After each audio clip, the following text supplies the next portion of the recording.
I'm Dan Gallagher, I'm the CEO of Queensland CANEGROWERS. We're a farmer-based representative body representing sugarcane farmers in Queensland and throughout Australia.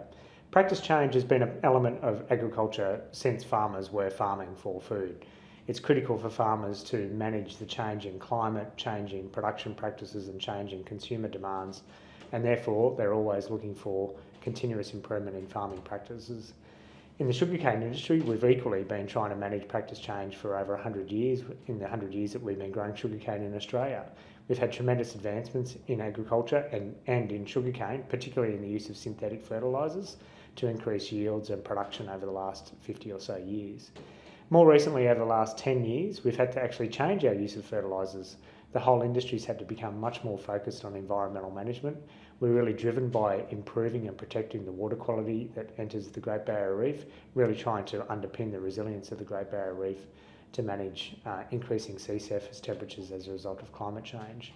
So sugarcane farmers in Australia are really conscious about finding that economic and environmental balance between being productive, profitable, and making sure they have minimal environmental impact.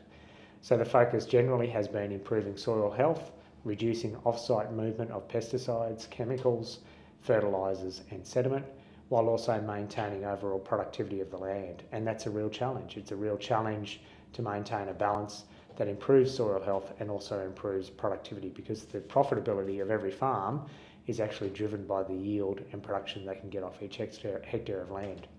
One of the greatest challenges in practice change isn't actually the research and development that we do to identify the individual practices that are important. It could be around technology, it could be around the way we farm and the products we use.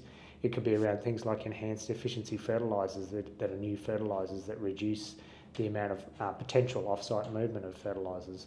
But actually, one of the greatest challenges is around the motivation and practices of change from a psychological perspective. And here at CANEGROWERS, we've also worked with behavioural psychologists to understand where there might be reticence for change. And farmers are actually no different to anyone else in the world. They can sometimes be reticent to change unless they can see individual proof and demonstration on their farms about what that impact will be. Farming is a long-term business, which means continuous improvement and change is part of the business. It also means that the most important thing we can do is work with our farmers to respect the challenges they are under and also demonstrate the validity of the changes we need them to make on their farms.